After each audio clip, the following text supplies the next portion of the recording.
Hello friends, Stacy Anfinson here with your TAR Report Market Update, November 27th, 2023. We're going to take another look at the rent versus ownership aspect of single family housing. There's been a lot of buzz in the media about how it's better to rent versus own. So let's dig in. What is the better economic policy? I'm going to take a look at two scenarios coming up. This is a chart and a graph that I put up a previous video. It goes back to the third quarter of 2013. Red line is the monthly principal and interest based upon the average sales price.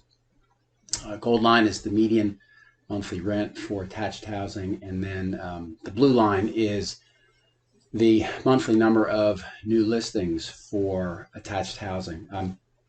Here's where the buzz is right now. The delta between the current monthly rent and PI is currently $357 a month. So that's out here. If you look at where these lines kind of intersect, it really starts where inventory trends turn down and interest rates go up. You can see historically the red line has been well below the gold line. So it's been beneficial to, just on a monthly payment standpoint, it's been beneficial to own versus rent. All right, we're going to take a look at a scenario over the past 4 years. So this is going to be pretty enlightening for those of you just from a numerical standpoint. We're going to go back to 2020.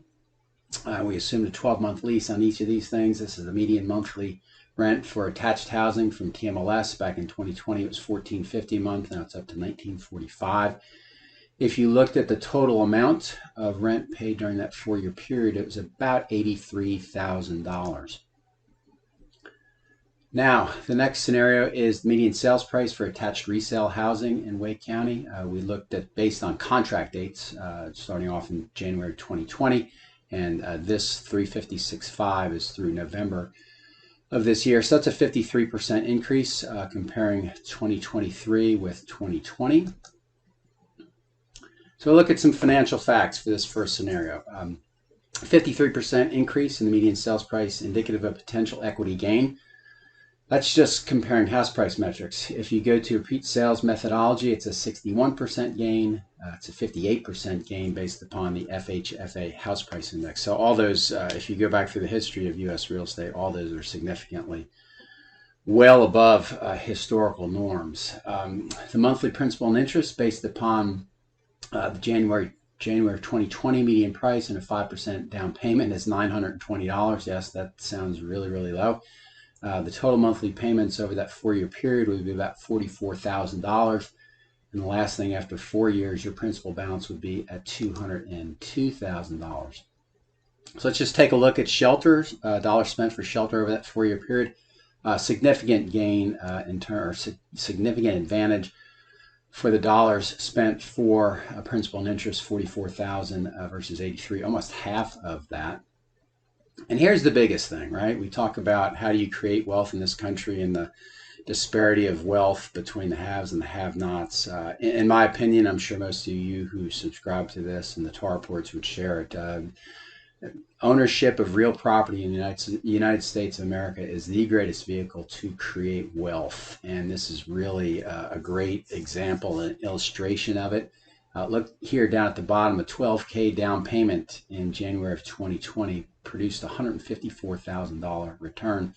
And here's the big one over here. Your equity, if you rent, is the big goose egg. So my reason for doing this, I think we've gotten away from explaining the benefits of home ownership, and I'm not reading anything in the national press about why it is important. All we're reading about is how unaffordable housing is, but we're not talking, or nobody's writing about how the benefits, the economic benefits of home ownership are. And I'm not even going to get into the social benefits of home ownership. Okay, so probably if you're out there saying, okay, in the last 4 years, of course, it was better to own versus rent. So let's take a look at the next 2 years. And of course, there's assumptions all over the place with this, but let's just take a look at it. So the assumption is we're going to lease an attached residence for 24 months versus purchase one. We're going to talk about a 5% total increase in house price and monthly rent. So the financial facts for the second scenario, 24 months of rent is going to cost you $48,000. 24 months of PI is going to cost you $56,000. Again, this is where the press is really jumping on this. It's now they're just looking at this and saying it's cheaper to rent and own, but just like the press is sadly doing these days, they're not digging down and looking at the other aspects of it. There are some costs involved, right? So you're not going to get into a house for free. It's going to cost you $2,000 in security deposit, just general figure there. Plus or minus $18,000 down payment for house price. That's 5% down. FHA will be lower than that, and you could probably get some even lower depending on the bank and depending on the borrower. So the question then becomes, if you had $18,000 to invest at 5% and you're going to put it in a house, you're just going to stay in a rent, and let's just say we're going to stay in the rental scenario, $18,000 to invest at 5%, which is a relatively good rate right now. Balance after 24 months is $20,000. So essentially you make $2,000. If you look down here at this next to last bullet, your $18,000 down payment plus $17,000 in principal reduction over that 24-month period, plus $20,000 in house price increase is a $55,000 balance. So even if you took the $20,000 off of that and said there was no increase, you're still at a $35,000 balance, which is still better than the rental thing. If you look at the bottom one, the $55,000 in house purchase scenario beats the $8,000 savings in rent, which is that $8,000 over 24 months, the delta between the rent and the PI, plus the $2,000 that you get back if you just invested your $8,000. So a significant, even at today's house price levels and at mortgage rate levels, there's still significant benefit for home ownership. All right, so let's wrap this thing up here. And this is number one. If you rent, it's zero wealth creation. And I think that's really what we're trying to convey, certainly the practitioners to their buyers. There's just you don't own anything. And if you don't own anything, you're not creating any wealth. We've had the second bullet, we've had a slight decrease in median price between 2023 and 2022. Could be due to increased mortgage rates. However, the current months of housing supply of attached housing is at 1 month, which is really a severe undersupply, and that's predictive of future price metric increases. So this could be a temporary lull, but when you're at a 1 month undersupply of something, it typically means that the price of that thing is going to go up. Third bullet, even with no change between purchase price and potential selling price, ownership produces forced savings in the form of principal reduction. And that's really what I think that's the underappreciated aspect of home ownership. But there is that forced savings in the form of principal reduction.